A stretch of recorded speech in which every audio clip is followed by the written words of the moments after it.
Fala galera, começando o nosso primeiro Cicampo Cast, tem que começar com Fala Galera, né Dani? É isso aí, né, Luan? Nosso primeirão aí.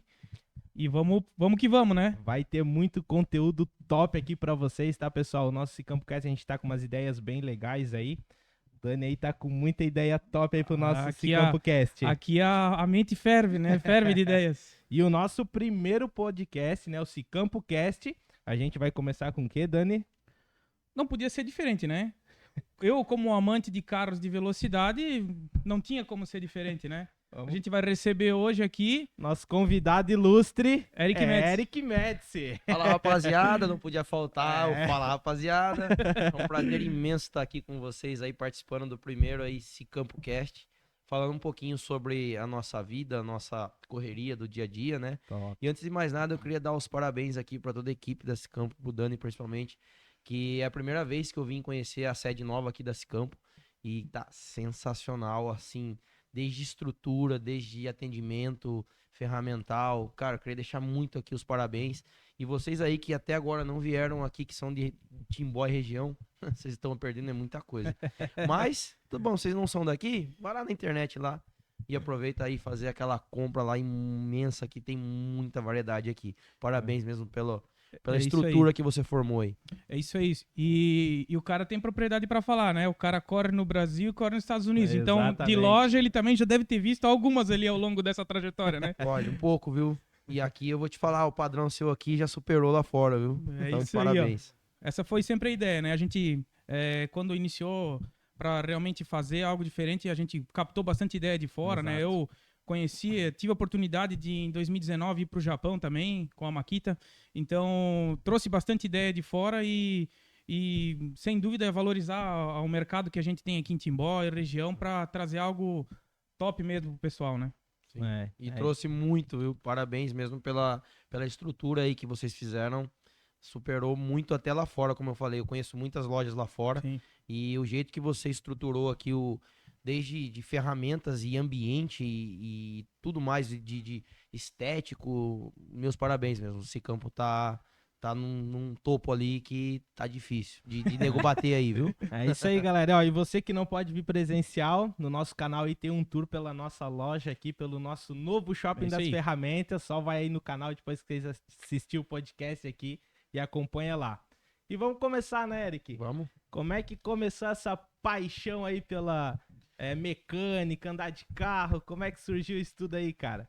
Bom, como todo mundo diz, né, eu acho que já vem no sangue, né? Não é uma coisa que se adquire ali no meio da vida. Lógico, tem muita coisa que você vai pegando gosto, mas eu acho que quando é vivo, que nem essa paixão, eu vou dizer assim, esse hobby, essa paixão pelo automobilismo, né, pelos carros, isso aí já vem de sangue, né? Meus avós, né, meus tios, meus avós ali, eles já desde sempre mexiam com carros antigos. Meu avô era pintor na General Motors antigamente. Então já vem ali de uma certa base ali, né? E na época, como sempre, né, os pais da gente deixavam a gente com os avós para poder trabalhar. E eu vivenciei desde pequenininho já com meus avós ali mexendo com carro, parte de funilaria. Até então não era muita mecânica, né? Não era motores, né? E sim mais parte de reforma, lataria, pintura. E eu desde pequenininho ali ficava com meus avós ali, com meus tios ajudando, pegava a chave, entrava debaixo do carro. Então já começou ali a paixão ali já do carro, né? Mas top, desde sempre eu daninhava, fuçava nos carros que era do meu pai, da minha mãe. Cara, assim, vem de sangue, já vem de família isso daí já. Sim. Quem gosta também é o Dani, né, Dani? Já teve alguns carros aí também, né? Eu sou suspeito a falar, né? Então, como ele falou de casa, de sangue, eu tinha um tio, né, que hoje era casado com a minha tia e na época ele era colecionador de carros, hoje ele é, né? Então, todo final de semana eu ia andar, ele tinha Maverick, tinha tipo de Dodge, Cinca Chambord, Cinca Presidência, Opala, Commodoro. Então, quem diz o meu pai, eu fui criado dentro de um banco de Maverick, de negócio. Sim. Então, pra mim é ferrugem na veia. Eu gosto muito, tenho uma paixão pelos novos, mas eu tenho o meu amor incondicional de carro que antigo. É carro antigo. Carro antigo. É o que me pega. Eu gosto muito de carro antigo, mas o meu, hoje, assim, falar o meu gosto é carro com motor. Então, assim, gosto muito de carros novos, gosto muito de carros antigos, Mas eu acho que eu fico no meio termo ali, sabe? Eu acho que fico entre carro antigo e entre os carros com os motor mais forte ali, com os modernos, então... Agora eu também já tô mais nessa fase, né? Carro forte, esse carro mais esportivo. Já passei pela época dos rebaixados, Nossa, né? já tive um carro rebaixado diga. também. Não vou dizer nada, né? Eu também já tive. Verdade. Se a gente for entrar em detalhe aqui, nós vamos fazer um podcast de 20 horas aqui, porque, meu Deus do céu, cada uma pra contar de carro rebaixado, batendo a cabeça no teto sem mola. Meu Deus do céu. Todo tipo de suspensão possível que teve já colocar. Não, hoje em dia tá muito mais fácil o recurso de rebaixar um carro. Isso é verdade. Tem muitas empresas fazendo, né? É verdade. Antigamente, tira a mola, tá tudo certo. E próprias ferramentas hoje pra mexer no carro, né? Traz Não, uma a facilidade gente tá falando aí da Cicampo agora, né? Tudo a bateria, não precisa de extensão, não precisa de nada. Então você já imagina, na nossa época de rebaixar carro, de mexer com carro, ter as ferramentas que tem hoje. Sim. Meu Deus. Bem isso. E a gente sabe que nesse meio aí, mecânico, drift, piloto, com certeza teve alguns baixos, né, Eric? E tipo assim, qual foi mais a tua base, assim, quem te apoiou? Não, continua, cara, vai dar certo, vai de novo. Creio que família, amigos... Na verdade, assim, eu já vim da era do meu avô ali, como eu falei, já junto com eles lá. E assim, é difícil a gente às vezes imaginar onde a gente pode chegar, né? Exato. A gente sempre tem um alvo na vida, mas imaginar onde a gente pode chegar, às vezes não chega a passar pela cabeça assim, nossa, será que eu chego ali e tal? Às vezes você não consegue formar isso. Até porque quando a gente é mais novo, a gente tem um monte de coisas na cabeça que, né, não acaba sendo um foco. Mas, cara, minha família nunca me deixou assim a desejar. Sempre me apoiaram em tudo. Meu pai, minha mãe, meus avós, meus tios, todos, né? Depois, quando eu comecei a namorar também, a minha esposa hoje sempre me apoiou, sempre acompanhou eu na corrida, conheceu eu assim. Então, eu nunca tive, né, como infelizmente às vezes tem algumas situações aí que a pessoa, o próprio pai ou a própria mãe não fortalece aquilo, bloqueia aquilo, né? E às vezes aquilo é o alvo que a pessoa quer e acaba sendo bloqueado. Eu não tive isso, graças a Deus a minha família sempre me apoiou.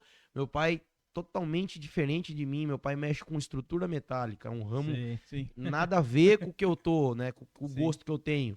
Meu pai era jogador de futebol. Meu pai sempre se destacou em futebol. Tem milhões de troféus, medalhas de troféu e tudo lá em casa de jogador de futebol. Eu nunca gostei de futebol. Eu sei bem como é isso. Eu sei bem. Então, assim, se tu me pedir, eu não sei nada de futebol também. Então eu não entendo nada de futebol. Pra falar meio de campo, eu só sei porque alguém lá no meio de campo, né? Mas do contrário. E assim, então não é do meu pai que veio e ele sempre me apoiou. Nunca... no entanto, que hoje meu pai me acompanha em todas as corridas. Ele estava aqui nessa etapa que a gente teve aqui em Penha. Que legal, ele faz parte ali da equipe da gente ali, fica com a gente, ajuda, vai lá assistir. Então, a família estando junto com a gente ali, né? Família que eu digo pai, mãe, esposa, filhos, todos presentes, isso daí dá uma força, né? Muito importante. Sem dúvida. Exato. Muito. E contar um pouco da história de como a gente conheceu o Eric, né? Pra quem não sabe, o Daniel, ele é o nosso CEO aqui desse campo Máquinas e Ferramentas, né? E ele chegou e falou pro nosso time de marketing, a qual eu faço parte também, cara, a gente precisa de alguma influência, tipo, que seja muito envolvido com as ferramentas que a gente tem e tudo mais, né? E aí eu falei pra ele, cara, eu acompanho o Eric Médici. Eu já acompanhava o Eric pelo Renato, né? O Eric preparou o carro do Renato Garcia, do Léo, dos meninos, todos lá dos Hunters, né? E eu já acabei acompanhando o Eric também e pensei, pô, cara, ele é piloto, é mecânico, é o cara top pra gente fazer essa parceria, né? Então eu levei pro Daniel Exato, né? aprovou, né? Essa ideia, né? A nossa ideia principal foi justamente essa, né? Não ter só uma pessoa que fosse piloto, que ela vivenciasse o dia a dia mesmo, né? Porque me chamou, como eu sou um amante do automobilismo, você me chamou a atenção pessoas que correm, mas ao mesmo tempo eles consertam o carro, né? É uma característica do Ayrton Senna, do Niki Lauda, né? Então, é aquele cara que 2 horas antes da corrida, ele tava embaixo do carro, ele tava mexendo com o carro, ele dizia, essa suspensão tá dando isso, tá dando aquilo, né? Isso é bom porque o feedback do piloto, vou falar o Eric piloto agora, o feedback do piloto, sabendo que o que é uma mecânica, mexeu com aquilo a vida inteira, pra mim passar pro meu chefe de equipe, pro meu mecânico lá, preparador... É totalmente diferente de eu pegar uma pessoa que é muito leiga no assunto, que hoje tem bastante pilotos que são totalmente leigos no assunto, entende de teorias, né, nada de prática, e às vezes ele não consegue passar um feedback para o chefe de equipe o que pode estar acontecendo no carro.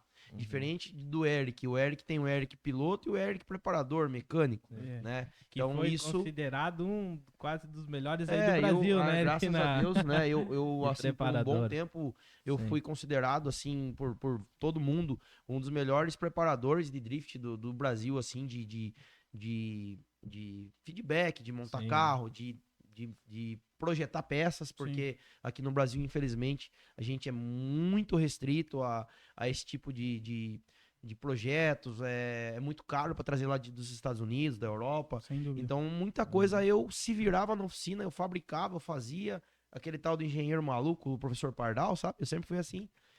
Então, eu acabei ajudando muito o esporte com isso. Vários preparadores até hoje falam, inclusive o Cessé, que é um dos pilotos do Beto Carreiro aqui, né? Que é preparador também, que eu gosto muito dele, inclusive. Outro dia ele chegou em mim e falou, cara, você tem ideia que você revolucionou o drift no Brasil? Eu falei assim, não, por quê? Cara, o nível que você fez os carros dos seu e dos clientes fez com que todo mundo evoluísse também. Isso né? Então, isso assim, é importante, né? Porque fez a categoria toda só cresceu, esporte né? Cresce, e eu falei, né? cara, é verdade, porque assim, muita coisa que nem eu comecei a desenvolver mais coisas com câmbio sequencial, eu comecei a desenvolver mais kit ângulo, né, para poder virar mais de vários carros. Sim. Eu comecei a fazer coisas que quando eu tive a oportunidade de ir para os Estados Unidos em 2018, lá eu tive uma visão maior de como era a montagem de um carro Pro lá. E eu vim de lá para cá com essa ideia. Eu falei, eu vou montar um carro Pro para mim igualar o meu carro lá. Só que eu nunca pensei que eu poderia ajudar de uma certa forma esporte como eu ajudei, como vários preparadores falam. Então, assim, é muito bom para mim saber isso, que eu pude contribuir com o esporte e muita gente cresceu por causa dessa evolução que eu fiz, né? Inclusive, a primeira vez que eu trouxe meu carro nível Pro, que foi um carro extraordinário para cá, foi aqui na Speedway. Sim. Né? Foi uma etapa aqui, não me lembro, acho que 2020, se eu não me engano, que até a Globo Esporte foi lá e gravou meu carro. E esse era qual o cara que tu tava? É o que eu vendi agora recente, que é o 240SX. Que, teoricamente, é o mesmo carro que eu tô hoje, só que o meu era um 240SX que tinha documento, né? E eu acabei vendendo e pegando um carro só de pista, que é a mesma plataforma. Perfeito. Perfeito. Então, isso aí foi bacana pro esporte no geral, né? Não, sem dúvida. E já que comentando essa parte do lá de fora e daqui do Brasil, né? Eu percebo, né? Eu tô 15 anos na empresa, né? Como modificou a visão das empresas, né? Eu digo do mercado mesmo, né? De ferramenta elétrica, bateria, né? De trazer coisas de fora também para deixar para o Brasil, né? Sim. O Eric pôde ver que ele trabalhava com ferramentas manuais, tinha pneumática, e depois que a gente trouxe a bateria, né? Então, como ele passa bastante tempo dele hoje lá nos Estados Unidos também competindo lá fora e vê, hoje ele pode até um feedback dele do como ele vê lá fora o mercado da ferramenta e com o mercado aqui interno, né? Dessa parte, né? Justamente da Makita que a gente comentou, da DeWalt, de fabricantes, né? Sim. A gente tava até tendo uma conversa antes do podcast sobre esse assunto aí. Isso. Porque assim, eu lá nos Estados Unidos eu também monto carro lá. Né? Então, quando a primeira vez que eu fui pra lá, é igual todo mundo vai a primeira vez, toma aquele choque, né? No lado positivo, né? Toma um choque de ver o mundo que é os Estados Unidos na questão de facilidade, de acessibilidade. Falando em ferramentas e em carros, que é o nosso consumo, meio. né? O mercado do consumo, o mercado né? do consumo, né? Exatamente. Então, assim, para as primeiras idas que eu fui para lá, que eu pude visitar uma Harbor Freight, uma Home Depot, que é uma linha de construção geral, mas também tem muita coisa lá. São as gigantes, né, dos Estados Unidos. AC Hardware. As maiores, né? Muitos lugares lá. A própria AutoZone, a própria O'Reilly's, a própria... nossa, tem tantas lá que eu nem lembro tantas. Que nas próprias lojas de vender produtos de carro, que seja peças de carro, tem ferramenta também. Né? Então, e além de tudo, eles alugam a ferramenta lá, que é uma coisa interessante lá. E assim, tudo eletrônico com bateria. Lá a gente sabe, país de primeiro mundo dessas coisas, então vamos dizer assim. Então sempre lá é os primeiros a terem essas coisas, né? Sem dúvida. Então tudo que você vai olhar lá, eu via tanta coisa que eu nem sabia que existia a bateria. Eu vi uma lixadeira lá, a bateria. Eu vi a furadeira, eu já sabia que tinha. Máquina de impacto, eu sabia que tinha. Mas assim, aqui não era comum. Não. Aqui era raramente você ver alguém legal, né, cara? com uma máquina bateria soltando roda de carro. Você via com uma pneumática e um compressor do lado. Você via com aquelas mangueiras espiral lá soltando roda. Isso aí, né? compressor, vazamento e negócio, tubo de cilindro lá maior para ajudar na pressão. E isso até no próprio evento de drift tu vê, né? O pessoal Deus. que tem hoje lá, né? As ferramentas para ajudar mesmo, né? Na troca, né? Exatamente. Então, quando eu fui para lá, eu vi esse mundo, eu falei, meu Deus, como a gente sofre lá, né? Só que aí entra o quesito quanto custa lá. Exato. Então, isso é uma coisa interessante que vocês da Cicampo conseguiram trazer muita coisa que eu nunca tinha visto aqui. Sim. Né? Aquela Sim. visita que eu fiz ali antes do podcast aqui, eu fui lá dar uma olhada em tudo que eles tinham, não deu pra ver nem metade, lógico, né? Porque é muita coisa ali, eu fiquei doido, queria levar tudo embora. E eu vou levar. Tivemos que segurar o homem aí, não tá doido. Eu tava falando ali sobre as gerador, que aqui não é muito comum usar gerador. Eu tava Sim, comentando com o verdade. lá nos Estados Unidos é tão comum uma pessoa ter um gerador dentro de uma caminhonete, É verdade. né? Aqueles gerador pequenininho, porque lá facilita muita coisa para carregar as baterias, para precisar algo que você não tem a bateria. Então tem muita coisa. É uma cultura que tá mudando no Brasil, né? A gente sabe que, como a gente conversou, o mercado dos Estados Unidos hoje, o custo de mão de obra é caro, né? Sim, Então, praticamente, a grande maioria tem as ferramentas em casa. Porque tu não vai ficar chamando muito profissional, porque o custo é muito caro, o custo né? é caro e tem muita coisa fácil lá, né? Eles falam um tal do plug and play, né? Todo mundo já ouviu falar isso. Sim. Então, que nem a gente comentou até antes do podcast também. Ah, eu tenho um Mustang Fastback 1900 e tralalá. Tu vai lá na AutoZone ou na Riders, tem o kit de óleo para aquele carro. Não, Já vem até com a bandeja pra você escoar o óleo lá. É sensacional. Aí é o plug and play. O cara vai lá, compra, vai lá na garagem dele, compra as ferramentas, porque é acessível, né? Ele vai lá, ele compra um kit de ferramentas básicas, que o kit básico dele é o básico, é o absurdo. É um absurdo aqui, né? A modo dizendo assim, tipo, o básico deles tem uma máquina disso, uma disso, uma disso, uma disso. Ele tem toda a linha, né? Eles compram e usam na casa de vez em quando, né? Então a acessibilidade para isso lá é fenomenal, né? E a gente tentou justamente fazer isso, conhecendo um pouco do mercado fora, a gente tentou adequar com a realidade do Brasil isso, né? Então, assim, é acreditar mesmo que aqui existe esse mercado, né? Que hoje, falando em bateria, 70% da ferramenta nos Estados Unidos é a bateria. Se não for mais, já. Né? Então o pessoal lá praticamente não utiliza uma máquina elétrica. Hoje tudo tu tem a bateria. Então é um processo que ele é lento. A gente vem fazendo isso desde 2015, 2016, né? Então foi muito engraçado porque quando a gente entrou nisso, né? A gente tinha a cafeteira, a bateria, a gente tinha o rádio, a bateria. O pessoal olhava aquela... Que isso? Ah, mas cara, vocês são uma loja de ferramentas, vocês são o quê? O que vocês querem vender? Uma cafeteira, né? A cafeteira, né? Ali, né? Só que a gente vê como o desconhecimento às vezes gera isso, né? E quando tu vai botando na cabeça das pessoas que aquilo é bom, funciona, e é normal, lá, é normal, ou as pessoas de fora vão lá, visitam, vêm aqui, meu, mas isso eu vi lá e vocês têm como aqui. eu falei ali, né? E tem aqui, entende? aí. Então isso daí foi a virada de chave, né? E a questão de custos a gente tenta maximizar o máximo que a gente pode. Afinal, o Brasil tem muito imposto. Então a gente tenta driblar de alguma forma, dar uns benefícios diferentes para clientes, né? Conseguir montar kits para a gente viabilizar justamente isso, né? Exatamente. E que eu vejo muito ali, a parte da Makita, eles vieram com muitos itens ali, né? Eu achei fenomenal a quantidade de itens que a própria Makita, né? Vocês têm todo tipo de marca. Vocês têm DeWalt. A gente tem DeWalt, Bosch, Makita, né? Outras, mas né? é uma linha que eu achei que a Makita ali tem muitos itens ali diferentes, né? Inclusive micro-ondas, cafeteira, que lá fora é muito comum ver isso. As pessoas entram aqui e se impressionam com aquilo, mas lá é normal esses tipos de A gente tava itens, até comentando, né, que hoje praticamente não se traz uma linha toda completa para um uso mais residencial, acaba se voltando só para o mercado profissional. Sim. Mas a gente chegou a comentar até da Ryobi, né, que é a Ryobi Tools, que é uma marca voltada com linha bateria, mas para um profissional liberal, para tu ter na tua própria casa, né, com um custo mais acessível, uma né? linha mais acessível de custo. Isso. E uma linha, vamos dizer assim, não de muita pauleira, né? Uma linha mais... Só que muito pelo contrário, né? Essa marca que você está falando que é a Ryobi, eu tenho um kit nos Estados Unidos que eu comprei na Home Depot. Eu acho que a Ryobi a Home Depot, eles devem ter... Ela é exclusividade, né? Ela tem uma exclusividade. Todo lugar que você vai que tem Home Depot nos Estados Unidos inteiro é cheio de Ryobi. E essa aí é uma máquina custo-benefício. Qualquer um pode comprar um kit por $300. Mas comprar várias ferramentas. Foi a que eu comprei que me atendeu até hoje lá. E é uma ferramenta sensacional de boa. Então, assim, existe esses caminhos lá que já é barato, falando em moeda deles lá, para eles irem adquirirem qualquer tipo de ferramenta. E a Ryobi consegue fazer um negócio melhor ainda, que aí fica mais barato para quem vai lá e adquire essa linha deles aí que funciona muito bem, né? Não, e é perfeito. Olhando hoje, é o que a gente tenta fazer aqui, é tentar viabilizar né, mesmo, né? E romper final. aquela barreira do cara, não, isso aqui não funciona, isso aqui é... Sim.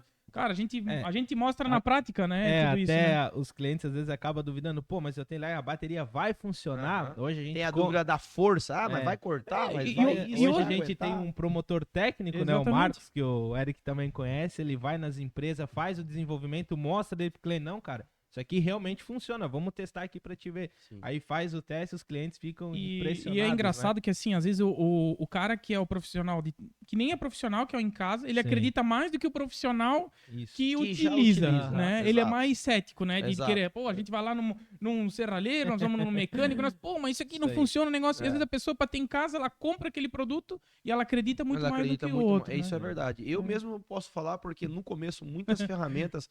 Vamos dizer assim, de tamanho, peso pesado, vamos falar assim. Que nem a gente tava vendo ali, lavadora da Makita ali. Sim.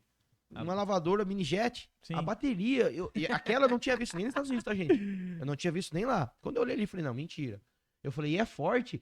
Porque assim, a gente que é mais profissional também tem o lado que a gente entende o que o motor faz de força. Sim. O que precisa de um motor monofásico, trifásico, gerar ali uma potência para os pistões ali da bomba. Aí você fala, mas é uma bateria. Será que vai, né? Tem essas, né? Mas a gente sabe que funciona, mas no fundo a gente fica, cara, como é que pode? Porque será que vai, é muito bizarro a força que fornece duas baterias ali é muito, muito, muito legal. Assim, a tecnologia que a gente tá chegando e cada vez mais fica fora da realidade do quando a gente lembra como era antigamente, né? Meu, é bizarro. Tu pode ver em tudo, né? A gente tá falando aqui de bateria de linha profissional, negócio, mas tu vê carro, tu vê carro elétrico, tudo, as próprias fórmulas, né? Fórmula E, o negócio foi tudo criado, né? Porque é uma coisa que... É o futuro, a gente percebe que pode ser que não seja só elétrico, mas a combinação dos dois é que vai fazer realmente a diferença. Exatamente. Que nem eu comentei do gerador, né? Muitos devem estar se perguntando, mas gerador, você tá falando que é toda bateria? Cara, quando a gente vai nos Estados Unidos lá, nas nossas corridas, que não tem como ligar em energia perto do trailer, por exemplo, o gerador vai tocar o trailer inteiro, que o trailer precisa de luz, precisa de tudo mais. Claro. E aí tu vai nas tomadas, o que é que tem carregando? Só tem bateria carregando de todos os equipamentos. Você não vê uma extensão ligada para ligar algo. É todo carregando bateria. Pode ser que daqui a um tempo a gente tenha uma solar que funcione, que carregue e vá, né? Eu não duvido que é uma coisa que deve ter. É questão de viabilizar isso para o público em geral, né? Da mesma forma, né? Exato. É muito interessante esse mercado que a gente tá hoje. Legal demais, cara. E falando assim para uma pessoa meia leiga, né? Tipo, eu não entendo muito de carros, preparação. O Dani já manja bem mais do que eu, né? Questão, tipo assim, de preparação de motor, freio, faz muitos ajustes, assim, no carro pra ele estar apto a competir. Tipo assim, muda muita coisa. Eu preciso de tanta força, essas questões. O freio tem que ser melhor, porque eu andei com o Eric, o negócio é doido, tá? Isso ali tem que frear bem. Não, aqui só acelera. Freio não usa, não. Freio arranca as pinças de freio fora. Não, assim, a gente falar do carro de drift, né? Vamos falar sobre o carro de drift. Como tanto um de circuito, de arrancada, segue as mesmas linhas de raciocínio, mas em situações diferentes. O nosso carro de drift ele tem que ter muita força para poder distracionar a roda traseira, né, do carro em uma velocidade alta. E você tem que pedir qual é a cavalaria média aí que pode, ou tem um regime que é o mínimo e máximo que eles podem... a gente, assim, a cavalaria no nosso esporte hoje é livre, né? Você pode andar com um carro de 100 cavalos, você pode andar com um carro de 1000 cavalos. Entendi. Fica a critério do seu bolso, do seu preparador, a sua receita, como a gente fala. Mas ali a gente, olhando as pistas que a gente tem hoje, geral no Brasil, que a gente corre no Campeonato Brasileiro, a gente tem que ter um carro ali de pelo menos, vou falar um mínimo que eu acho, para não sofrer tanto, de uns 350 cavalos de roda. Certo. Eu acho que uns 350 cavalos de roda, eu acho que dá para se divertir em todas as pistas que a gente anda hoje. Quanto mais, melhor? No meu ponto de vista, sim. Porque é um carro que vai judiar menos, tá? Lógico, vai mais livre, você não vai judiar tanto da embreagem para ter um torque do carro ali, que é o momento que porque o drift é muito torque, né? Ele precisa de torque e depois ele precisa de giro. Então, por isso que eu acho que no drift não tem ninguém com motor 4 cilindros, né? A maioria... Até tem. Tem AP andando, tem SR20. Tem porém, exige muito de um motor, exige muito da pressão do turbo ali para fazer o torque vir antes, né? Ou um tal do clutch, né? O chutão na embreagem ali. Então, para ter o torque ali, porque o drift é assim, ele precisa de um torque e depois que vem o torque, você precisa manter o giro lá em cima para você poder fazer conforme a pista lá. Então, é uma junção. A gente fala muito dos V8 lá nos Estados Unidos. Por que tem muito V8? Primeiro porque é a terra barato, dos V8. Né? Lá é a terra dos V8. Lá o LS é o APzão, né? É o AP daqui. Então, brincadeira, eu brinco com os amigos meus quando eu falo, eu brinco que quando eu vou nas oficinas dos meus amigos do Magrão, de todo mundo lá, você anda trupicando em motor V8 no chão. É literalmente. Isso, é só bloco. Você trupica no negócio, ao invés de ser uma pedra, é um bloco do V8. Você chuta o outro negócio, é um virabrequim do V8. Não tô brincando, tá? É sério isso. Peso de porta e papel é pistão e periautético, né? Lá é igual AP aqui. Né? E além de ser baratíssimo lá. E o V8 entrega o quê? Entrega torque. E pro drift você precisa do quê? Precisa de torque. Só que não adianta também você fazer um carro que tem um torque violento aspirado, que lá nos 5.500 giros pra cima não tem ninguém. Aí entra o nitro, entra um supercharger, entra um procharger, entra um turbo. Então é uma junção de itens ali. Sempre é sobre alimentação, né? Vai falar de diversão, um V8 aspirado tá bom tamanho. Vai falar em competição, um V8 aspirado vai faltar lá em cima. Então você tem que ter um conjunto. E aqui no Brasil o V8 é impossível de se manter, porque não tem peça. Tem, consegue, mas é absurdo. Ah, mas e os dois JZ, os JZ que vocês andam, que é o que mais tem JDM? Tem muitos pilotos, muitos preparadores que tem peças desse motor aqui, inclusive eu. Então a gente se comunica. Então, ó, que nem eu precisei de um virabrequim que meu motor quebrou na Londrina. O Éder Hara lá, um piloto que tem, me emprestou. Aí eu trago outro com o tempo. Então, a união de todo mundo tem muita peça aqui no Brasil de JDM, dos JZs da vida. Já o V8 não tem muito. Então você fica meio na mão. Então, e é mais barato ainda o JZ aqui do que um LS. Então, se tu for ver, é justamente o que tu falou. Então, tu entende que, pô, é que não é que é mais barato, é que tem um acesso de pessoas que tem muito mais aquele tipo de motor. O que facilita, né? Tem a troca entre os pilotos de poder fazer isso, né? Exato. Então, isso que facilita muito. No entanto que, se vocês olharem aqui, eu tenho uma tatuagem de LS no braço. E os caras, você não sabe que eu sou zoado com isso daqui. Os caras falam, pô, você tem uma tatuagem de um V8 LS no braço e anda de JZ. Eu falei, calma, gente, eu não acabei o JZ aqui embaixo ainda. É os dois motores que eu mais gosto. É os dois motores que pra mim são os melhores, pra mim. JZ e os LS. Mas eu não tenho LS aqui exatamente por causa disso que eu tô falando. Então, assim, no drift precisa de um composto, torque, potência e giro, né? Com um comodismo dos dois juntos. E a gente precisa de ter um freio de mão bom, que é onde você vai fazer ali a sua correção. Freio de pé tem que ser bom também, porque ao mesmo tempo que você tá com o carro de lado, numa curva, você usa muito freio de pé para corrigir o carro por inteiro. Então, imagina que você tá com o carro em linha reta, vai frear numa curva em linha reta, ele vai parar por inteiro. Quando você tá de lado, é a mesma coisa. Se eu precisar corrigir com freio de pé, ele vai parar o carro por inteiro, porque o freio de pé freia as quatro rodas. Então, precisa ter um freio bom, bem regulado, e o freio de mão bom. São os componentes que você tem que ter ali no carro. Aí, se a gente for alongar muito a história, é diferencial bom, câmbio bom, embreagem boa, turbina, tu usa que tipo de embreagem hoje? Tu usa multidisco? Exatamente, eu uso a multidisco da Desplatô, que são meus patrocinadores há muitos anos. Então, assim, existe como usar uma embreagem single, que é um disco só? Existe, dá pra usar. Acho que tem até alguns outros pilotos que andam com uma potência um pouquinho mais baixa, né? Dá pra andar até com uma potência de 500, 600 cavalos, dependendo do projeto da embreagem de um disco só, ela vai funcionar. Mas eu opto por essa de 2 discos, que eu ando praticamente uma temporada, o ano inteiro, e não tenho problema, né? Então, eu não gosto de testar. Suspensão, assim, tu tens alguma coisa com um amortecedor? A suspensão tem que ser as coil-over, né? Não adianta. Pro esporte tem que ser as coil-over, que tem a regulagem. As mais top é a que tem a regulagem de bump e rebump. Pra quem não entende aí, é aquela que tem a regulagem da dureza de quanto ela baixa e o quanto ela volta, né? Bump e rebump. Tem os cliques do amortecedor, e aí existe a carga de mola, que você vai definir pro teu carro, né? Não é um número exato. Cada carro tem um peso, cada carro tem um equilíbrio, cada um tem uma estratégia de geometria do carro, que é o alinhamento. Isso é tudo livre. É tudo livre, tudo livre. No entanto, que o meu carro tá sendo um desafio pra gente, porque eu não tive tempo de fazer um acerto de suspensão no meu carro desde quando eu troquei essa plataforma que eu tô agora. Eu tô com uma suspensão que já veio, que é uma suspensão antiga, velha e ruim. Então eu tô tendo uma dificuldade grande em acertar pelo menos o básico para mim poder andar no chão. até eu trazer dos Estados Unidos uma suspensão boa para usar aqui as coilover com regulagem. Então, suspensão no drift muita gente não entende, né? Mas a suspensão é um fato primordial num carro de drift.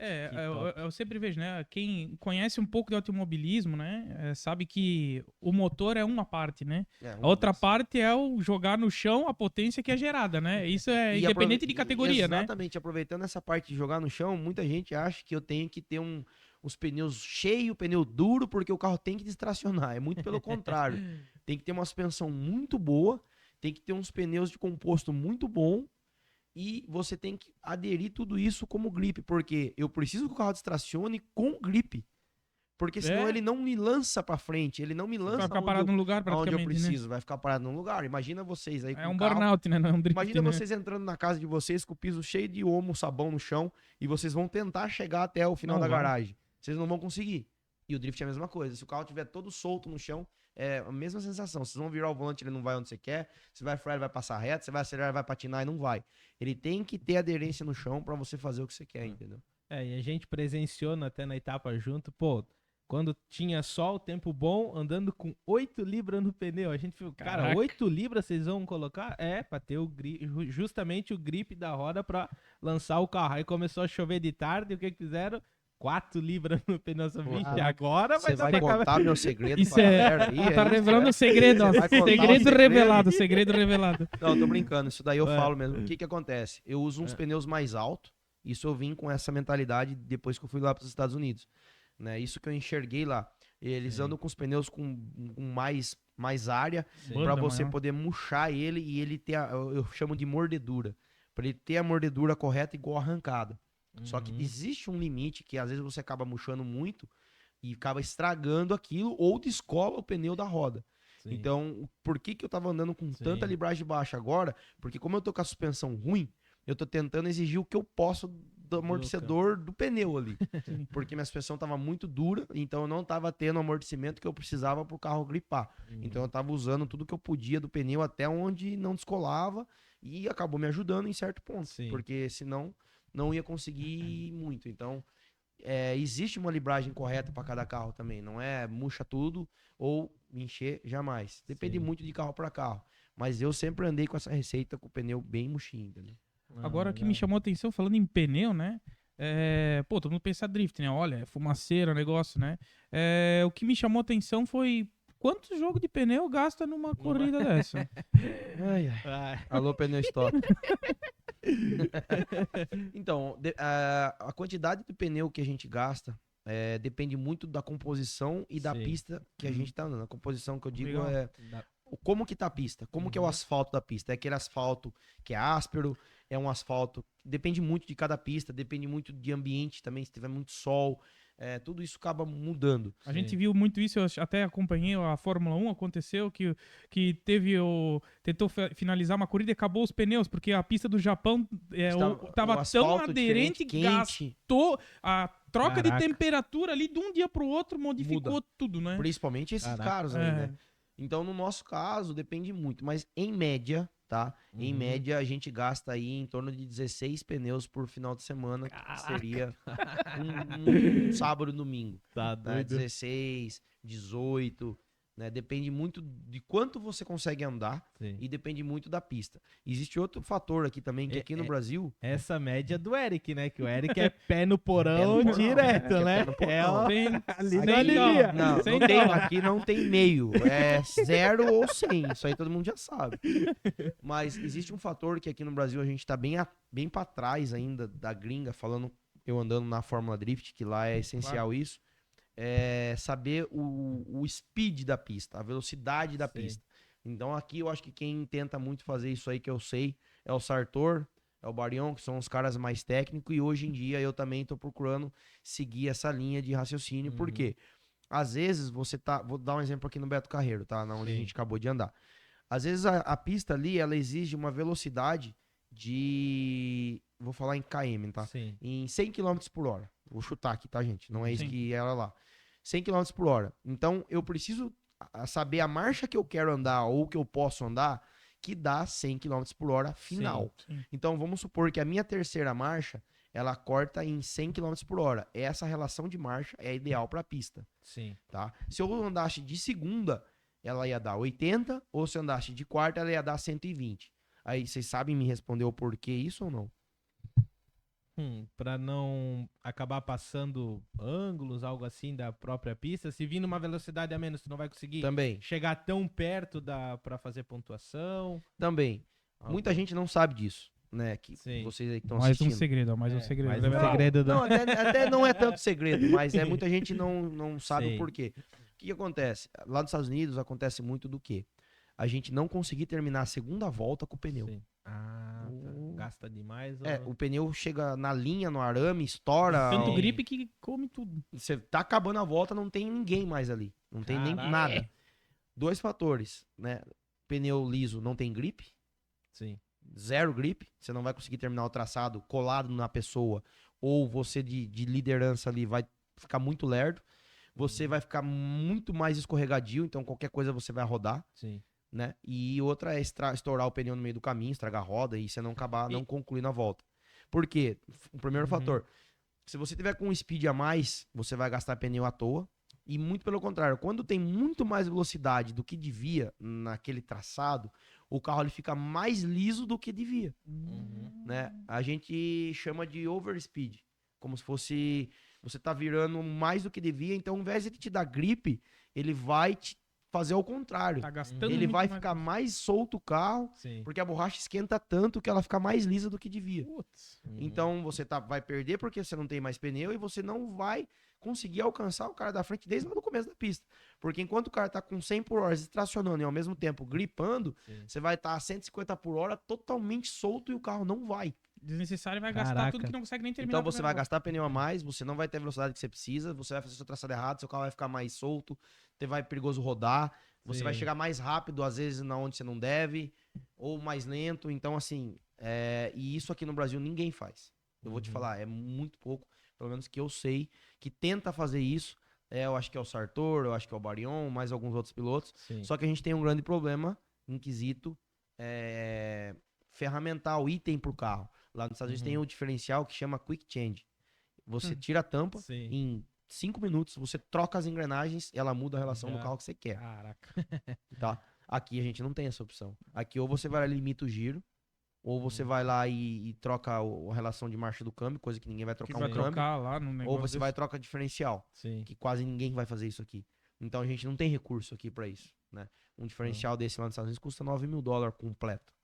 Então você converte pra trazer pra Tá cá. louco. Vai Sim. gastar 70 mil.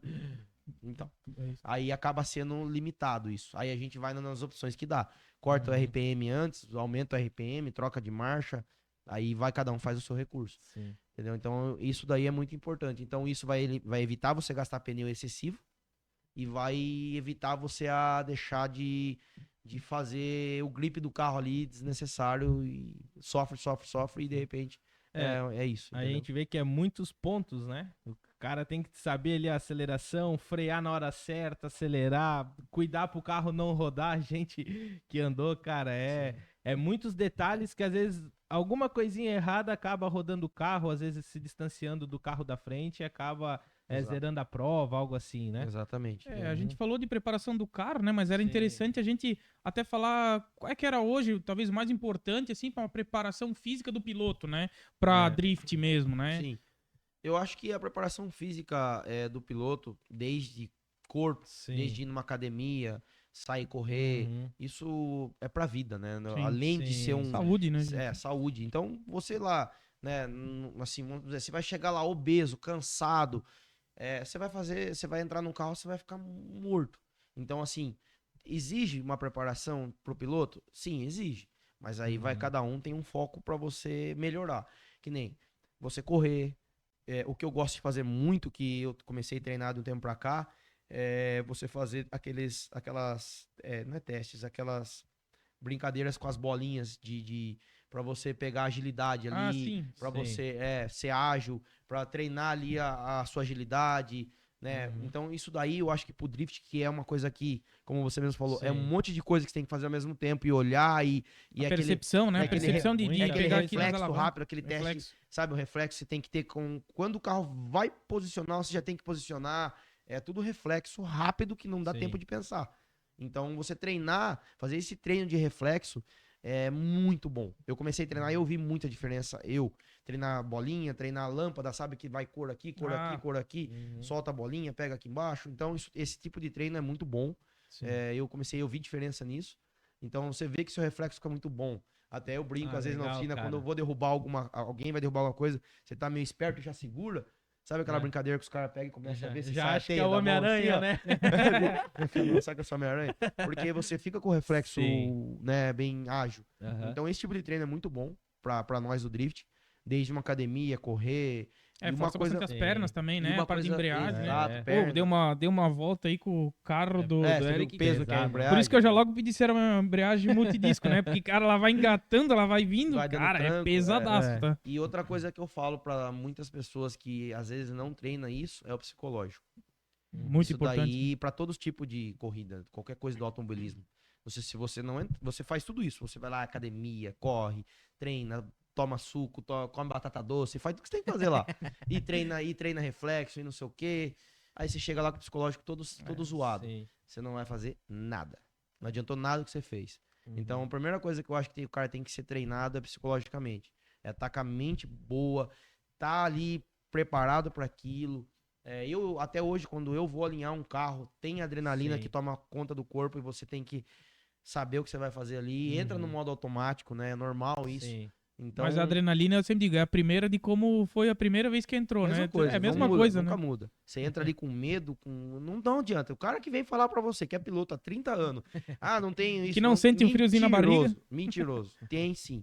O cara pode ser mais frio, mas ele vai ter aquilo ali. Aí é tudo o controle que eu tô falando, né? A mente ali, o seu psicológico é que está treinado. E eu falo muito isso, inclusive, lá pra quando a gente tá nos Estados Unidos, que a gente tá totalmente fora do nosso ambiente. Gastando 5 vezes mais do que você gasta, que passa um filme na sua cabeça quando você tá lá, entende? Então, isso daí psicológico, tem que estar bom. Muito importante. Tem que estar bom. O que eu ia pedir pra ele também agora, além do físico, cara, a gente sabe a correria, né? Correr no Brasil já é uma coisa, né? Nós estamos falando que hoje tu corre, mas tu não vive do drift, né? Diretamente, tu tem outra função também, que a gente falou, tu é mecânico, negócio, tu tem a tua oficina, né? E além disso, a gente sabe, família, negócio, e conciliar isso além com viajar para os Estados Unidos, quem acompanha o Eric ali, né? Siga ele nas redes sociais, quem não segue também, né? Siga nós também, né? Quem não segue.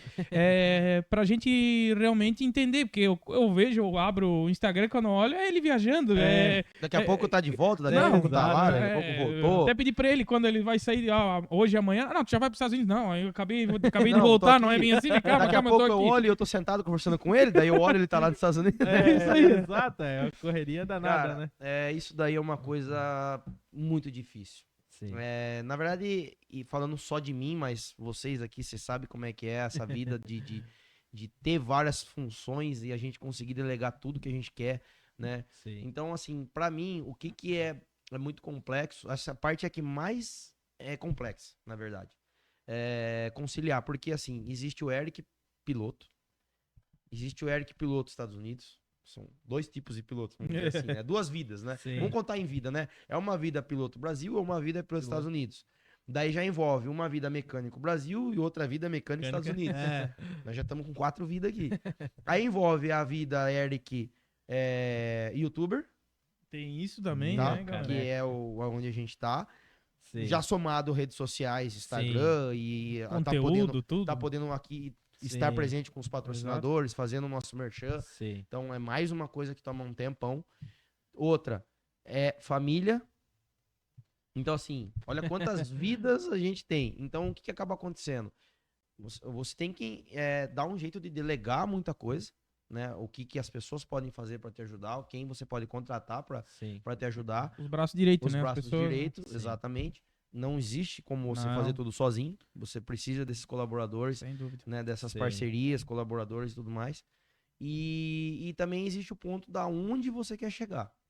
Então, você tem um alvo. Cada um tem um alvo na sua vida ali de buscar. Ah, eu tenho um alvo, tá.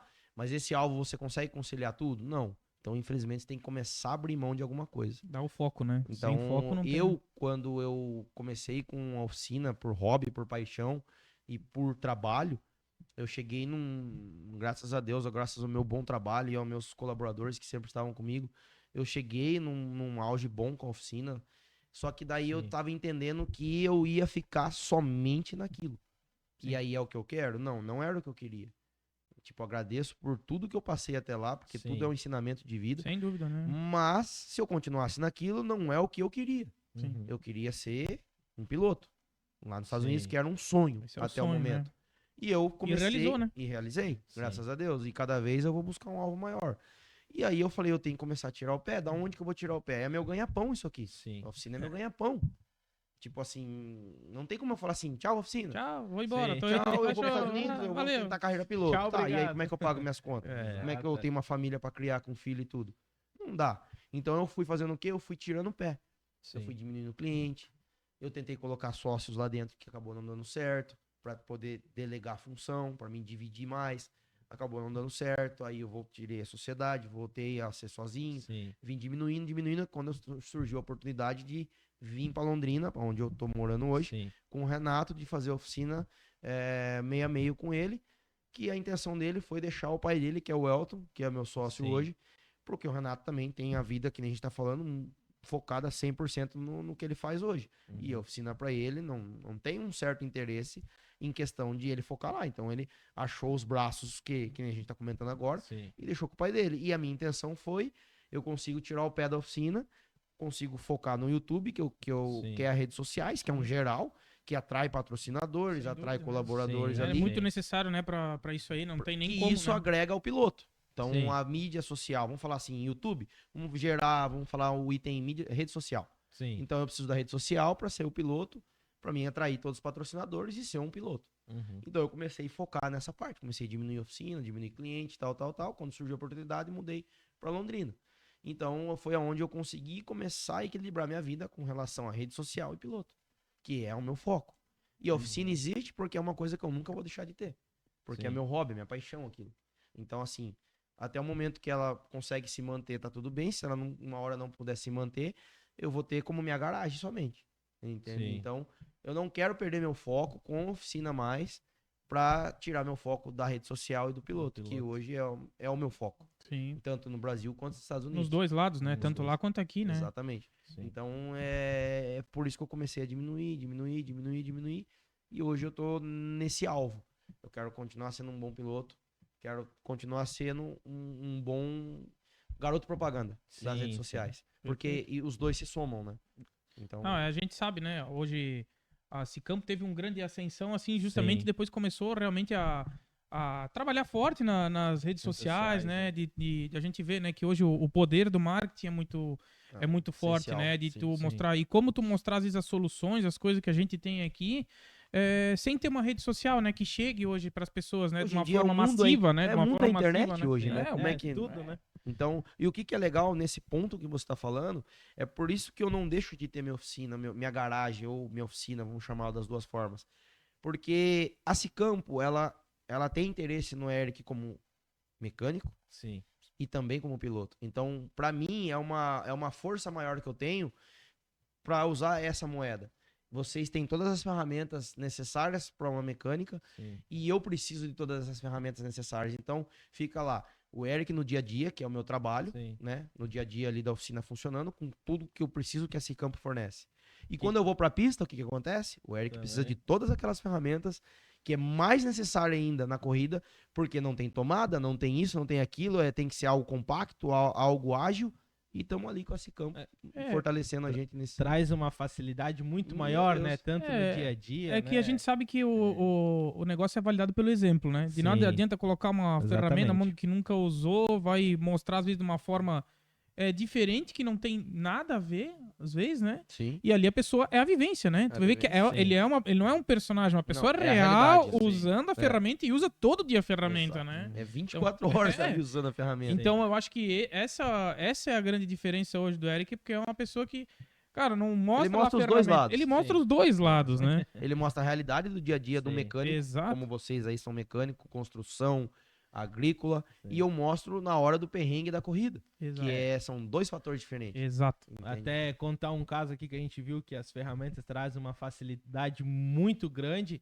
Aconteceu na etapa agora de Penha, o carro do Léo acabou quebrando o eixo, acho que foi, O carro né, do numa Léo acabou corrida. quebrando o eixo. Então acho que eles têm 5 minutos lá e a gente viu, cara, como tem que ser Como que a rápido. equipe tem que ser, tem que Meu. estar ali organizada, com todas as É. ferramentas ágeis. É, exemplo, agora tem falando com um mecânico, né, que tá É. habituado, agora imagina você trocar um eixo de um uma chave de carro roda, Não. ou em 5 minutos. É, Tu uma tem chave 5 de roda minutos. normal e uma chave catraca. E é Não 5 tem, né? minutos, né, que tem, né? Que eu vi, os Literalmente. caras entrando, tipo assim, pra analisar o carro, eles macaquearam o carro e, pelo que eu vi lá, não pode encostar no Não, carro, né? pra quem não Então- entende, é assim, quando tem um acidente ou quando acontece algo no carro do piloto, você tem direito a exigir 5 minutos pela CBA. Sim. E esses 5 minutos, literalmente, é 5 minutos. Sim. Não é, me dá 5 minutinhos aí, não existe esse. cronometrado, 5 né? minutos com o cronômetro em cima do capô do carro.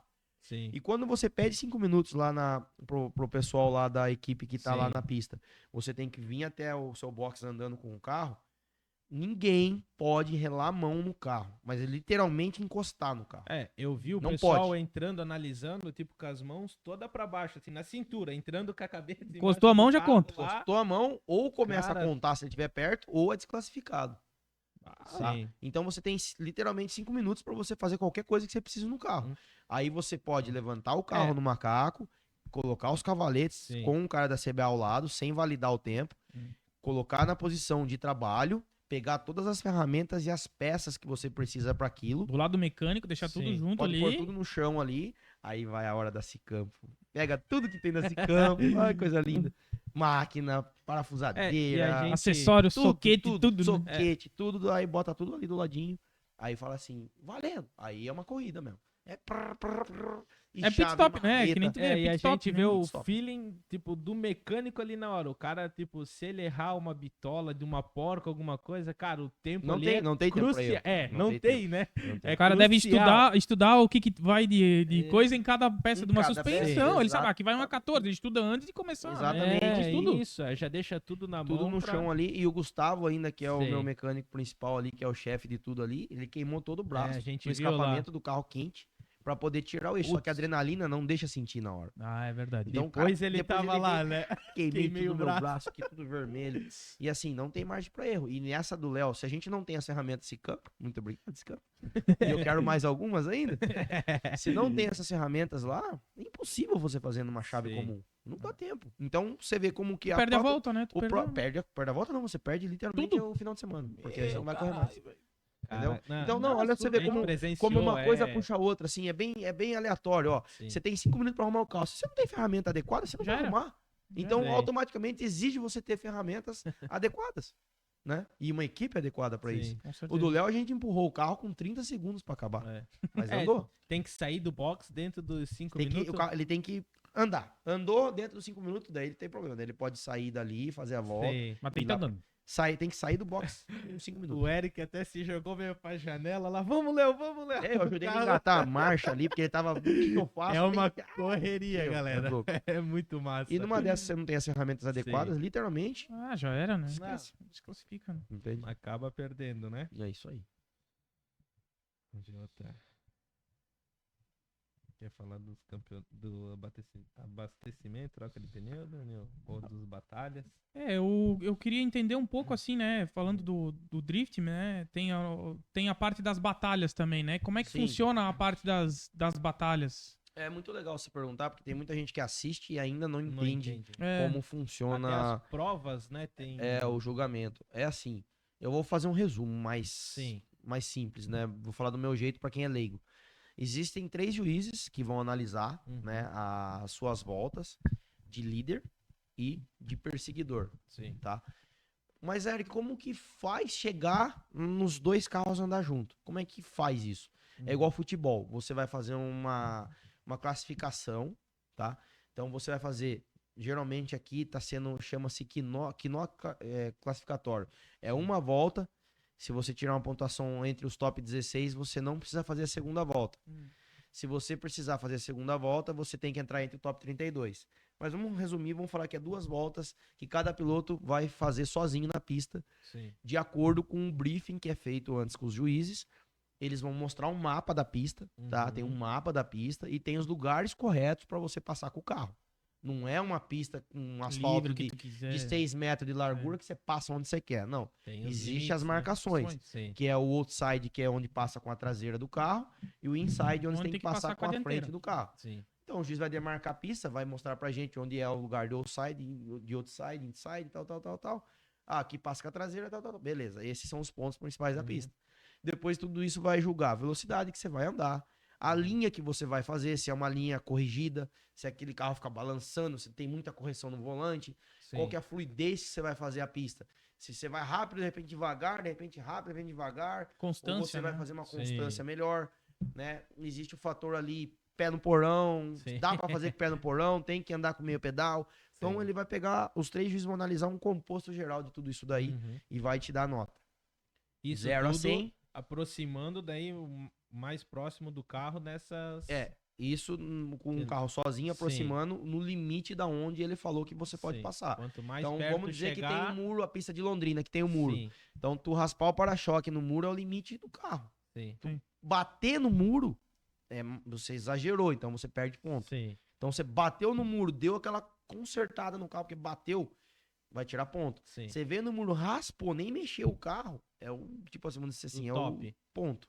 É o ponto máximo. Massa. Entendeu? Então, a partir disso, ele vai te dar nota 0 a 100. Através disso, todos os pilotos vão andar, vai julgar, vai pegar a batalha, vai ser primeiro, último, segundo, penúltimo, e aí vem fazendo a chave. Até chegar no... Aí faz as chaves, aí, obviamente, que o cara que tem mais pontuação vai começar liderando a prova na hora da batalha, e aí o juiz vai julgar os mesmos fatores, só que com 2 carros. Ele vai ver se você fez uma fluidez boa, a mesma coisa que você fez sozinho, quando você tá liderando. E o cara que tá atrás, que é o perseguidor, ele tem que fazer a mímica tudo 100% mais perto possível, até encostando no carro, sem atrapalhar. Então, fez as 2 voltas, o primeiro vai o líder, você vai atrás, depois inverte, você vai de líder e o cara que era líder inverte. Fez essas 2 voltas, o juiz vai analisar liderança com liderança, perseguidor com perseguidor. Quem foi melhor na liderança, quem foi melhor na perseguição, dentro daqueles fatores que eles vão julgar, e vai te dar a nota de quem ganhou ou não. Então, ele analisa dessa forma, ele põe na tela os 2 carros andando. Ah, eu fui de liderança e aqui ele foi de liderança. Ó, a liderança o Eric foi melhor. Aí ele põe lá, perseguidor com perseguidor. O cara com perseguidor, o cara foi bem melhor que o Eric. Então eles vão botar no peso, empate. Pela liderança melhor, mas o cara fez uma perseguição melhor. Talvez. E aí os outros 2 erros ali dá pra dar um empate. Ou já passa direto. Então existe muito essa colocação. O julgamento do próprio juiz, né? Que é o entendimento dele ali dessa parte. Exatamente. Né? Porque existe uma regra, né? Então ele consegue seguir a regra. Uma coisa que eu não gosto muito, particularmente, que existe no drift aqui, que tá, na minha visão, tá acabando atrapalhando muito o esporte, tanto aqui quanto lá nos Estados Unidos, é a tal da interpretação. Quando você fala interpretação, é difícil, porque eu posso interpretar de uma forma e você de outra. Eu não posso não concordar com a sua interpretação. E aí começa a ter alguns conflitos de interpretação. Ah, mas aqui ele zerou. Não, ele não zerou. Aqui ele fez uma volta devagar. Ele andou reto. Não, ele não andou reto. Ele fez uma transição devagar. Então, assim, como é que eu vou brigar com o juiz que não é um 0, e ele tá dizendo que é um 0, mas ele interpretou daquela forma. Mas aí eu e mais um monte não interpretou daquela forma. Eu vou dar um exemplo bem simples aqui. A gente tá aqui na mesa, tá? Eu vou desenhar aqui um número 6 aqui, ó. Você vai enxergar um 9. E eu vou enxergar um 6. Mas na minha interpretação eu fiz um 6. Como é que eu vou te explicar que eu tô querendo dizer que isso aqui é um 6? Vai da tua mente, né? Vai da tua cabeça, né? É um exemplo bem grotesco, tá? Mas é pra vocês de fora entenderem. Então eu acho que a interpretação tá sendo um negócio bem complicado em alguns fatores. Alguns fatores funcionam, mas tem uns fatores que tá dando muita confusão. Então não sei como é que vai mudar isso ainda. E a parte das batalhas? Então, e aí na parte das batalhas que eles começam a julgar dessa mesma forma. Porque aonde vai julgar é líder com líder. Então você vai fazer a batalha lá. O que eles exigem muito, tá? por mais que você é o líder, você não pode querer prejudicar o cara que tá atrás. Fazer alguma coisinha ali pra matar o cara que tá atrás. Porque eles vão estar olhando a tua volta. Sim. Tá? Como líder. Especificamente sua volta como líder. Mesmo que o cara esteja atrás, ele vai olhar a sua volta como líder. Se você não fez uma volta, que a gente fala assim, quando você vai numa batalha, você tem que fazer uma volta de 100 pontos. Como se fosse uma volta sozinho de 100 pontos. Passar em todos os lugares que deve, com o ângulo que deve, com a velocidade que deve, não frear em lugar que não pode. Então você tem que tentar fazer uma volta de 100 pontos com o cara te perseguindo. Se você não faz uma volta de 100 pontos ali, ele vai tirar seus pontos. Sim. Porque automaticamente você acaba atrapalhando um pouquinho o cara que tá atrás. Então, quando você inverte a jogada, o outro cara tem a obrigação de fazer a melhor volta possível. Então, eles começam a analisar as batalhas dessa forma. Ele analisa a sua volta de liderança e a sua volta de perseguidor. E analisa a volta do cara, liderança e perseguidor. E ali ele consegue te dar nota sobre quem ganha ou não. Então, essa é a forma mais fácil de vocês entenderem aí de como que julga ali um drift, uma batalha. Então, e as batalhas são top. Existem as batidas, né? Aí, Existem as batidas, né? As batidas de corte. Que quem já viu, né? Tô falando de drift, todo mundo conhece esse drift por drift em Tóquio, né? Aí tu via lá o cara, um vindo contra o outro, né? Subindo estacionamento e dando um contra o outro, né? Eu sou um cara que há muito tempo atrás, o meu jeito de andar, minha pilotagem, minha tocada sempre foi agressiva. Né? Eu sempre fui um cara do show também pra galera. Sim. Então o meu carro vem fazendo barulho, dando pipoco, tiro, fumaça. E quando eu ando batendo na porta dos outros, empurrando. E quem consegue me empurrar, empurra. Então eu sempre fui conhecido como... Tem outros pilotos que tem mais medo, né? De cutucar, o negócio é o carro mais um show, o carro bonito, né? Eu me destaquei por ser piloto agressivo. E um tempo pra cá eu comecei a tirar um pouco da minha agressividade pra tentar... ver se os juízes mudavam a forma de julgar, porque qualquer toquezinho que eu dava, às vezes eu era punido. Começaram em briefing aí nos anos passados em falar que não podia bater, começou uma nutelagem aí, pra falar bem em português, claro, que aí eu comecei a tentar entrar nesse conceito. E aí não era o Eric dirigindo, sabe? Eu via meus vídeos ali andando longe, não encostava, aí eu comecei a falar... Nem questão que o cara não gosta, né, do próprio jeito. Daí eu falei, não posso mudar quem eu sou. E aí, depois que eu montei esse meu carro agora, esse chassi novo, eu falei, tô voltando do jeito que eu era. Ganhando ou não, o show vai garantir. Eu vou amassar a porta de tudo vocês que estão assistindo aí, piloto, viu? Não vou ter dó, não. Mas assim, eu falo bater e amassar a porta no bom sentido. Eu não vou prejudicar carro de ninguém. Eu vou fazer que nem eu fiz. Sempre que nem eu fiz nessa última etapa de penha, que eu falei, com quem eu andar, eu vou empurrar. E eu prometi pra galera. E eu, com quem eu andei, eu empurrei. Eu posso não ter ganhado. Mas quem eu andei, eu empurrei. Tá? Lembrando que as batidas que aconteceram com o Fred... foram acidentes que aconteceram. Né? Ele rodou, ele bateu, uma hora eu rodei porque eu bati nele, a direção ficou dura, ele bateu em mim. Então isso foi um acidente. Mas quando não tinha acidente, toda hora era um toque na porta dele. Quando eu fui andar com o Z lá do Rodrigo também, do parceirão meu, falei, seu Z vai sair marcadinho. Entendeu? E eu acabei dando um toque nele lá, que ele acabou rodando, mas assim, é toque. Então o Sartor eu prometi pra ele, falei, eu posso não ganhar de você. Meu carro tá mais lerdo que o seu, eu não tenho vantagem. Mas que eu vou marcar sua porta, e eu marquei. Né? Então, assim, mas é num ar esportivo. Exato, O drift é assim. Exato. Entende? Eu me espelho muito no James Dean. Eu não tenho um ídolo. Você fala, quem quer ser o ídolo? Muita gente, quem quer ser o ídolo? Cara, ídolo é aquele cara que se põe no pedestal. Eu não tenho um ídolo, mas eu tenho os caras que eu foco. Cara, eu admiro o James Dean. Apesar de ele não estar fazendo uma boa temporada depois que ele entrou com o Mustang lá, mas quando ele andava de S15, aquele cara, ele foi apelidado de James Machine Dean, que é uma máquina. O cara é um homem máquina. E ele, a vida inteira, ele ganhava as corridas batendo nos outros, empurrando, subindo em cima. Então ele é um cara que eu me espelhei muito, totalmente sabe? Agressivo. E a gente vê que realmente a competição do drift a rivalidade, digamos, tá dentro da pista, né? Exato. Nos boxes, totalmente diferente, é todo mundo um ajudando o outro. Um piloto ajudando a arrumar o carro do outro. Pra poder competir na pista. Exato, tu vê que o que ele falou legal, até dos motores antes aqui, né? Pô, o cara emprestar ali um vira-brequim, emprestar um negócio, né? Muito legal. Né? E isso acontece em corrida. O cara arranca a peça de um carro pra passar pro outro, porque já canhou, já não vai andar mais, ou vai andar amanhã, pode pegar do meu carro. Então é uma união muito grande que o drift proporciona, sabe? É muito legal. Ô, Luan, vamos pra temos um quizinho ali pra gente fazer, né? Nesse CampoCast aqui, a gente tem um quiz. Perguntinhas. Um quiz básico. Eu gosto de Ibope. Um quizinho básico, né? Que a gente vai sempre desenvolver aqui com o pessoal que vai vindo. Algumas perguntas do quiz são ligadas a coisas do próprio convidado que vai vir. Sim, e outros são ligados a coisas gerais, assim, que é ferramentas e tudo, né? Vamos lá. Agora tu pode escolher uma das opções, Érico. Vamos ver aí. É? Ó, e aí? Máquina a bateria ou pneumática?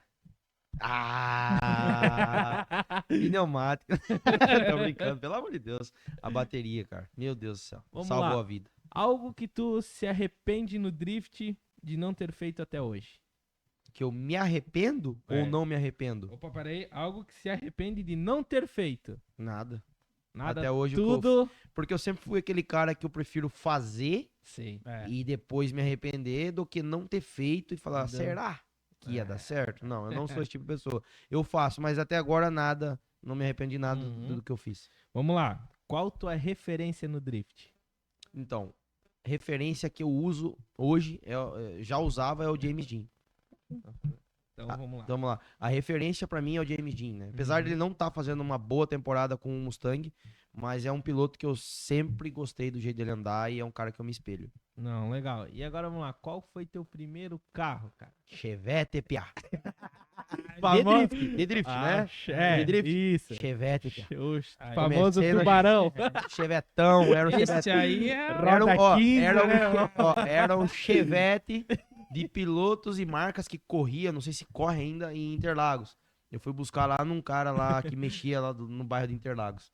Era um carro de corrida e eu transformei ele pra drift. Era próprio de corrida e foi pilotos e marcas, circuito, né? Nossa. Vamos lá. E qual tua marca favorita de ferramenta? Que mais do que nunca aí, ó, mecânico, preparador de carro, piloto de drift, tá sempre mexendo no carro. Qual que tu mais gosta? Ô, Maquita. I love you, Maquita. Maquiteiro. E agora vamos lá. Qual teu carro favorito? 240SX. Esse aí... Na verdade, assim, eu falo porque eu tenho ele, né? Sim. Hoje é um S13, deixa de ser a mesma coisa. Sim. Mas, realmente, se perguntar assim, ó, meu carro favorito, hoje, é um Supra, dos novos.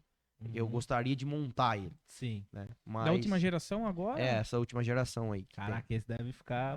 É um carro, hein? Que... Porque assim, favorito é o que vem Sim. na cabeça, né? O meu carro favorito é o meu carro. Sim. Né? Mas eu gostaria muito de montar um Supra, então é um carro que eu viso em montar. E vamos lá, assim, agora, de todos os carros, qual o carro mais legal, assim, que tu andou, assim, que tu pensou, cara, que carro top? Corridas, geral, drift ou tudo? Tudo. Um carro, assim, que tu andou, assim, que tu achou, cara, que carro massa. O GTR do Renato, o Godzilla lá, Godzilla, o 34. GTR. Porque é monstro, né? aquele carro com 800 e... eu fiz o tuning daquele carro lá. E fogo, quando foi né? forte, eu acompanhei. Cara, era 800 e poucos cavalos no peito ali, sabe? A força G daquele carro é ignorante. Surreal. Eu já andei na Ferrari dele, eu já andei em outros carros que, pra mim o GTR, questão de potência, Sim. questão de cara, que a força sensação, é essa? assim, da força G, assim, dentro, não né? teve nenhum outro carro que eu andei que o GTR surpreendeu quando tava tudo que dava, né? Aquele carro pra mim ficou na memória a força daquilo lá. E vamos lá, pra nós finalizar então nosso quiz aqui, né? Um dia inesquecível pra ti no drift. A minha primeira ida pros Estados Unidos, por mais de ter sido um desastre, vamos falar assim, num contexto geral, né? Sim. Foi a minha primeira vez estar dentro da pista da Fórmula Drift em Orlando, no ano passado, que foi assim, caiu minha ficha. Por mais de eu ter feito uma por mais de eu ter feito uma temporada horrível de apresentação, né? Mas de não poder mostrar quem eu sou. Mas de conhecimento foi a melhor fase que eu passei, de conhecimento em geral. Foi quando caiu minha ficha que eu tava dentro da pista de Orlando, um lugar que eu imaginava, mas não acreditava, às vezes, no fundo, sabe? Tá lá dentro. Então, eu nunca mais esqueço aquela sensação de missão cumprida. Não sabia o que ia acontecer dali pra frente. Mas tudo que eu passei pra estar ali naquele momento já foi pago, né? Então, aquela ali foi a melhor sensação que eu tive. Pô, que massa, cara. E é isso aí. É isso aí, né? Nosso primeiro CampoCast aí. Podia ficar aqui horas aqui, né? Podia ficar muito Como eu falei, né? Eu sou suspeito de falar também, amante de caros negócios. Assunto tem bastante. Né? Mas temos que ir pra frente, né? É isso aí. Então é isso aí, galera. Agradecer ao nosso convidado aí, o Eric Médici, né? Participando do nosso primeiro Cicampo Cast, dando abertura aí do Cicampo Cast, né? Dando que vai vir muito conteúdo legal, né? É isso aí. A gente quer trazer bastante gente diferente aí de todas as áreas, clientes, funcionários, fornecedores, né? De tudo um pouco, né? A ideia é justamente isso, é criar uma conversa dinâmica e falando de assuntos diversos mesmo, né? Compartilhar. Tem muita coisa que a gente consegue passar num podcast aqui como esse. Coisas que ninguém conseguiria acesso. Essa pergunta para ele, essa pergunta, ou o que ele quer passar para alguém. Sim. Então, o podcast eu gosto muito por causa disso, né? Porque são as conversas que surgem que muitas pessoas não fazem nem ideia de como é, né? Então, agradecer muito aí a Cicampo por isso. Até deixa aí o teu feeling aí, Eric. Deixa um recadinho aí pra galera aí. Eu queria primeiramente agradecer a Cicampo por proporcionar e ser o primeiro, poder fazer parte do primeiro, né? Inaugurando a mesa aqui, as câmeras, o microfone, né? Um ambiente muito agradável, desde da onde você entra aqui na loja da Cicampo, como eu já falei no começo lá. Tá de parabéns a estrutura que você conseguiu formar aí. Espero que cada vez mais você possa crescer muito mais do que tá aqui. E, cara, eu queria avisar vocês assim que estão atrás aí, nunca desista de nada dos seus sonhos. Não deixe ninguém barrar os seus sonhos. Porque, como a gente falou lá no comecinho, às vezes você tem uma família ou amigos ali que, não, isso aí não dá certo. Cara, você tem que escutar e mirar alguém que já chegou lá. Não escuta quem tá pior que você, infelizmente. Às vezes, né, não é nenhuma uma pessoa que quer te fazer mal, mas acaba te fazendo mal. Então, nunca desista dos seus sonhos. E uma coisa que eu aprendi muito, que eu gosto de falar, toda vez que eu tenho essa brecha em falar com o pessoal aí, nunca é no tempo que vocês querem. Nunca é no nosso tempo.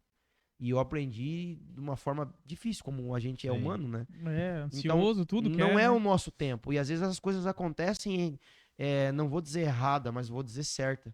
Porque não é o nosso tempo.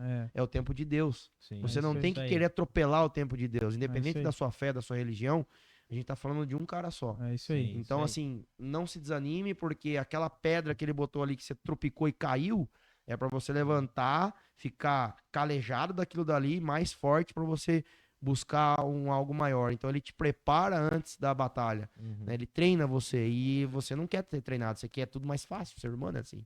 Então nunca desista de nada e quando você cair, lembre-se que isso daí é uma força maior para você se levantar e buscar o alvo que vocês estão planejando. É isso aí.